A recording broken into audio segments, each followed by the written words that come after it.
Halo, selamat datang kembali. Senang sekali Anda bisa bergabung lagi di pembahasan kita. Halo? Hari ini kita punya bahan diskusi yang menurut saya pribadi sih relevan banget ya buat kehidupan sehari-hari. Oh ya, apa tuh? Ini kutipan dari buku Scott Adams, judulnya Loser Think. Kita fokus ke bab 3, berpikir seperti psikolog. Oke. Scott Adams Dilbert itu kan ya? Menarik. Betul. Nah, di bab ini kita mau coba bedah bareng-bareng berbagai jebakan pikiran yang sering nggak kita sadari. Jebakan pikiran ya? Iya, tapi ternyata, wah, sangat mempengaruhi cara kita mikir dan bertindak. Tujuannya sih biar kita lebih kenal sama bias-bias psikologis ini. Oke. Supaya? Iya, supaya ujung-ujungnya bisa mikir lebih jernih, lebih produktif, dan ya, terhindar dari apa yang disebut Adams tuh loser think. Pola pikir yang merugikan gitu ya, loser thing. Oke, menarik. Siap. Oke, nah konsep pertama yang langsung, wah ini kena banget nih. Itu namanya ilusi membaca pikiran, mind reading illusion. Kedengarannya kayak kekuatan super ya. Haha, iya sih. Tapi intinya ini soal kecenderungan kita merasa yakin gitu, tahu apa yang ada di kepala orang lain. Oh, asumsi soal niat orang gitu? Tepat. Apa niat mereka sebenarnya, padahal ya seringkali kita cuma nebak-nebak aja. Dan tebakannya bisa salah besar. Ada contohnya? Ada. Di sumber ini dikasih contoh yang kayaknya sering kita temui deh. Misalnya pas debat soal layanan kesehatan, Oke. tiba-tiba ada yang nyeletuk, tujuanmu itu kan sebenarnya sosialisme total, gitu. Oh, langsung lompat ke kesimpulan ya? Banget. Atau soal imigrasi, ada yang nuduh, kamu pasti rasis, makanya nggak mau ada orang kulit coklat lagi. Pernah dengar nggak yang kayak gini? Sering sih ya, di media sosial terutama. Itu contoh klasik gimana kita langsung, wah, asumsi motif terburuk deh pokoknya. Iya kan? Betul sekali. Dan yang bikin ini jadi jebakan psikologis itu, tingkat keyakinan kita pas ngelakuinnya itu loh. Maksudnya? Kita nggak cuma menduga, tapi seringkali merasa tahu pasti. Yakin banget gitu. Oh iya ya? Nah, sumber ini ngangkat kasus Ron DeSantis waktu kampanye gubernur Florida. Ada dua momen tuh yang jadi sorotan. Oke, yang mana aja? Pertama, pas dia nyebut lawannya yang keturunan Afrika Amerika itu artikulatif. Terus yang kedua, dia pakai frase monkey this up di konteks lain. Oke. Terus, seketika berbagai kelompok langsung menafsirkan kata-kata ini sesuai keyakinan mereka sendiri soal rasisme. Jadi beda-beda interpretasinya. Iya, ada yang yakin DeSantis rasis. Ada yang yakin dia cuma, ya ampun, ceroboh aja ngomongnya. Intinya, semua merasa bisa membaca niat DeSantis. Padahal ya kita kan nggak bisa benar-benar masuk ke kepala orang lain kan? Tepat sekali, itu dia intinya. Penulis menekankan poin krusial ini. Kita hanya bisa mengobservasi perilaku dan ucapan. Bukan pikiran atau niatnya. Betul, bukan pikiran atau niat sesungguhnya. Jadi memproyeksikan asumsi kita, apalagi yang negatif, sebagai fakta tentang niat orang lain itu, langkah yang bahaya dalam komunikasi. Masuk akal. Nah, ini yang kemudian ngarahin penulis ke preferensinya untuk nyari penjelasan yang biasa aja dulu, yang sederhana. Maksudnya gimana tuh penjelasan biasa? Ya, terutama kalau buktinya minim, daripada langsung nyimpulin sesuatu yang luar biasa atau penuh prasangka buruk gitu kan. Oke. Coba cari dulu penjelasan yang lebih masuk akal dan nggak terlalu dramatis. Oh, kayak kasus DeSantis tadi ya? Iya. Atau contoh lain yang disebut di sumber itu, soal insiden senjata sonik misterius di Kuba, Persis. yang katanya nyerang diplomat AS itu. Iya. Nah, alih-alih langsung percaya teori serangan sonik yang sensasional itu padahal buktinya belum jelas kan? Penulis cenderung mikir, mungkin nggak sih ada penjelasan medis biasa aja yang belum ketahuan? Atau faktor lingkungan lain? Jadi lebih hati-hati gitu ya? Iya. Ini bukan berarti nolak kemungkinan yang luar biasa loh ya, tapi lebih ke soal prinsip kehati-hatian aja. Jangan buru-buru nyimpulin hal gede berdasarkan info terbatas atau asumsi pribadi. Oke. Preferensi ke penjelasan biasa ini semacam rem mental gitu, biar kita nggak gampang kejebak ilusi baca pikiran sama asumsi negatif tadi. Wah, ini nyambung banget ya ke jebakan berikutnya yang dibahas. Soal kebiasaan kita ngasih label jahat ke orang, Iya, itu juga sering banget. cuma karena pandangannya beda sama kita. Rasanya gampang banget gitu bilang, oh dia jahat atau niatnya pasti buruk kalau ada orang yang opininya berseberangan. Lagi-lagi akarnya di ilusi membaca pikiran tadi kan? Betul. Kita nyamain perbedaan pendapat sama keburukan karakter atau niat jahat. Diskusi jadi mandek kan kalau gini? Sangat nggak produktif. Benar. Dan ini seringkali diperparah sama pemahaman yang keliru soal pisau Occam, Occam's razor gitu. Oh, yang soal penjelasan paling sederhana itu ya? Nah, itu dia. Dalam sains sih prinsip ini berguna ya, buat milih hipotesis paling simpel yang bisa jelasin semua data yang ada. Tapi, dalam obrolan sehari-hari, orang sering nyalahgunain. Setiap orang ngerasa penjelasan versi mereka itu yang paling sederhana. Loh, kok bisa gitu? Ya karena sederhana itu sendiri bisa jadi sangat subjektif. Seringkali bias oleh keyakinan kita sendiri. Iya juga ya. Kita cenderung nganggap penjelasan yang cocok sama pandangan dunia kita itu yang paling simpel. Padahal belum tentu. Wah, iya juga ya. Penjelasan yang terasa simpel buat saya belum tentu simpel buat Anda. Ini bisa jadi sumber miskomunikasi baru lagi dong. Bisa jadi. Nah, dari sini penulis terus masuk ke pembahasan soal ego. Ego ya, ini konsep yang sering kita dengar sih. Betul, tapi cara pandang penulis di sini cukup menarik menurut saya. Dia nyaranin kita lihat ego itu bukan sebagai inti diri kita yang kaku, Terus sebagai apa? tapi sebagai semacam alat.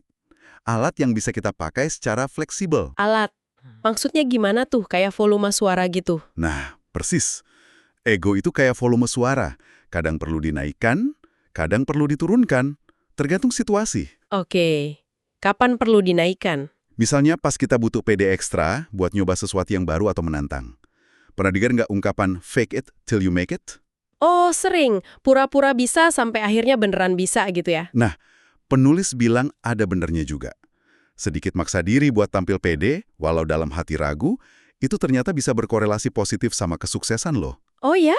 Iya, keyakinan diri itu, walau awalnya sedikit dibuat-buat, bisa ngaruh ke cara kita bertindak. Dan akhirnya, ya hasil yang kita capai juga. Menarik. Tapi di sisi lain, ada saatnya ego ini perlu diturunkan volumenya. Tentu saja, wajib malah kadang-kadang. Ego yang ketinggian atau kaku, itu bisa jadi penghalang besar. Kapan tuh kita perlu nurunin ego? Ya, pas kita perlu nerima kritik membangun, misalnya, atau pas kita perlu ngakuin kesalahan, atau pas kita mau belajar hal baru dari orang lain. Oh ya, kalau egonya kegedean pasti susah ya. Banget. Kita cenderung defensif, nolak masukan, dan ya, jadi susah berkembang. Jadi, kemampuan buat nyetel level ego sesuai kebutuhan ini jadi skill penting banget. Penulis bahkan kasih beberapa tips praktis ya buat ngelola ego ini, terutama pas butuh suntikan pede gitu. Iya, ada beberapa teknik yang disebutin.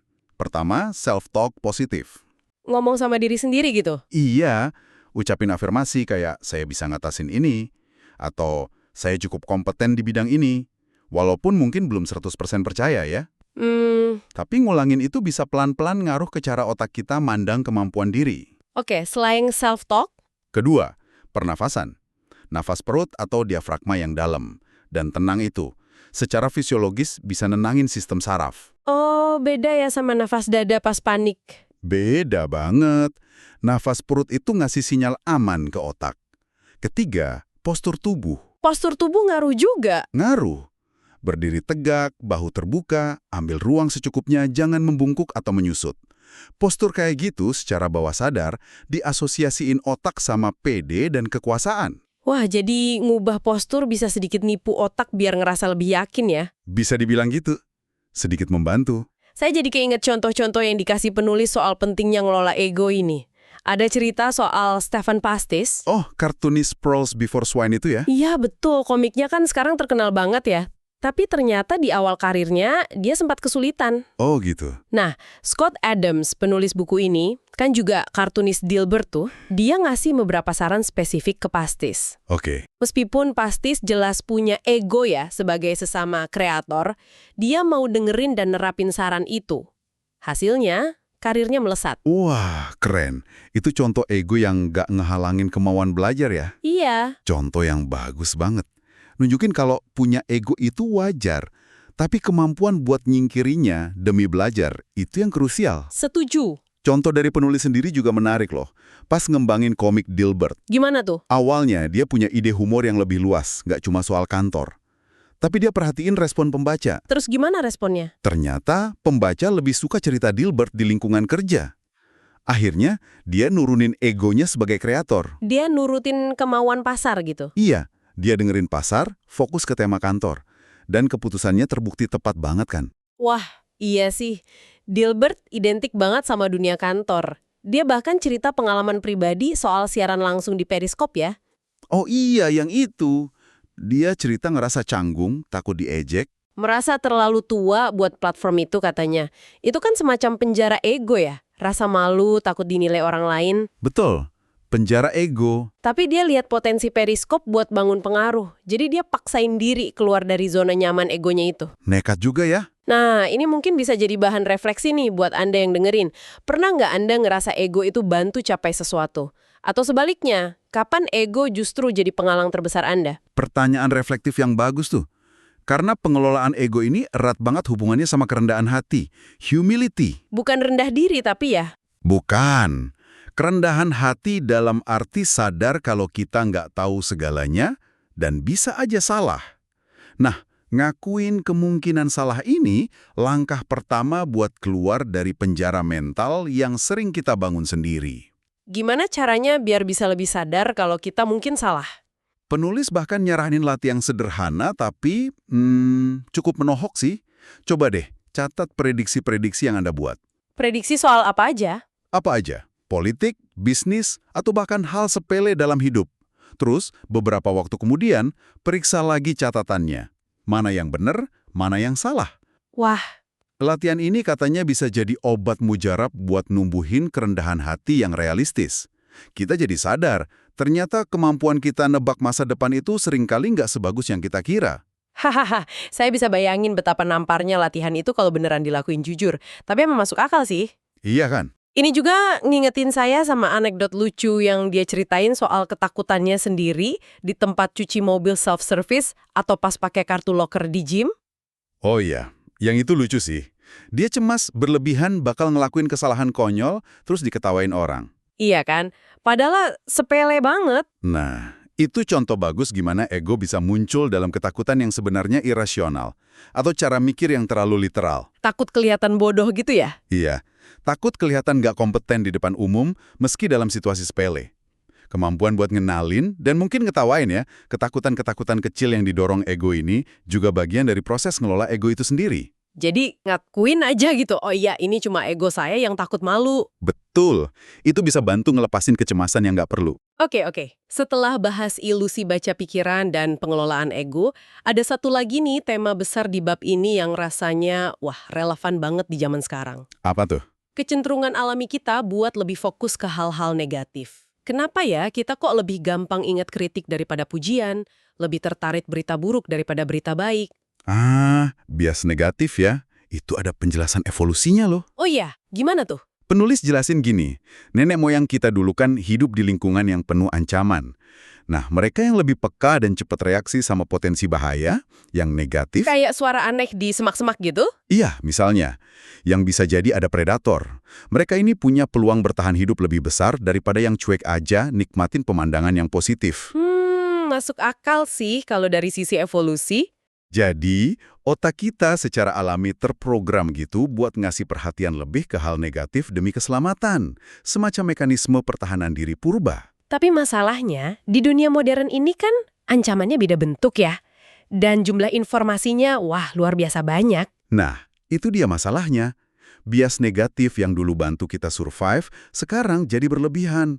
Kenapa? Karena kita terus-terusan dibombardir info negatif dari mana-mana. Media, notifikasi HP. Betul, penulis kasih contoh yang relatable banget. Anda buka ponsel, ada peringatan badai debu, mungkin jauh lokasinya. Notif SIM mau habis. Rentetan berita politik yang bikin panas. Berita bencana di belahan dunia lain. Nah, iya, semua ini berebut masuk ke ruang rak mental kita. Istilah ruang rak mental atau mental shelf space ini menarik. Maksudnya kapasitas mental kita terbatas ya? Tepat sekali. Bayangin pikiran kita kayak rak buku. Ruangnya terbatas. Kalau kita terus isi rak itu sama buku-buku suram, info negatif, Nggak ada tempat buat yang positif ya. lama-lama nggak ada tempat lagi buat buku yang nyenengin atau inspiratif. Dan dampaknya ini nggak main-main loh. Dampak ke kesehatan gitu. Iya, paparan negativitas konstan itu micu stres kronis, ngelepasin hormon kortisol. Jangka panjangnya, kortisol berlebih ini bisa ngerusak kesehatan fisik kita loh, mulai dari sistem imun, pencernaan, sampai risiko penyakit jantung. Wah, serem juga ya. Makanya, ngelola isi rak mental ini jadi penting banget. Jadi, kita nggak bisa pasrah aja gitu diracuni negativitas ini.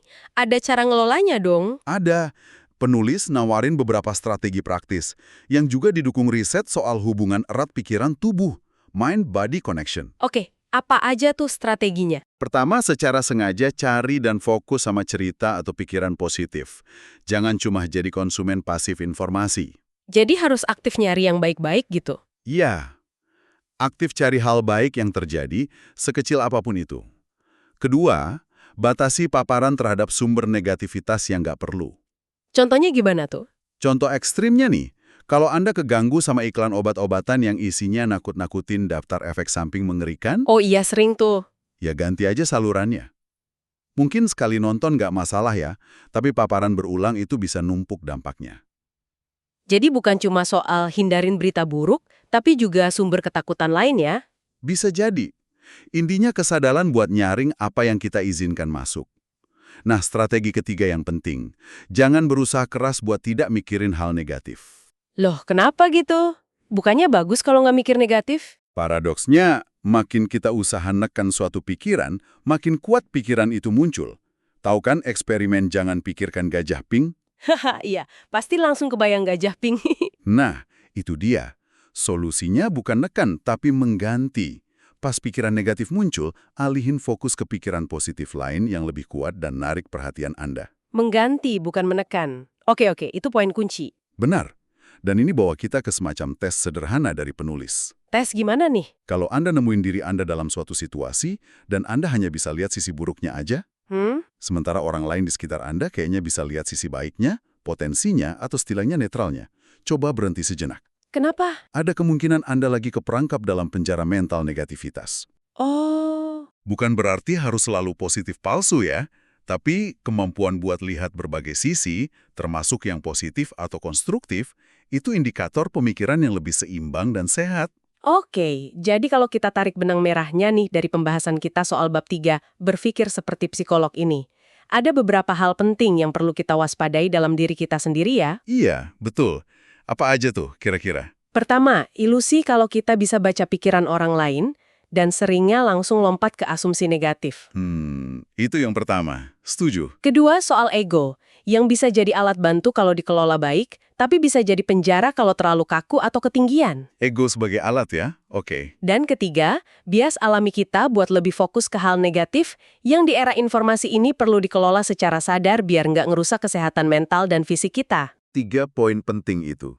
Mengenali pola-pola ini rasanya jadi langkah awal yang penting banget ya buat bisa mikir lebih jernih. Setuju banget. Tepat sekali.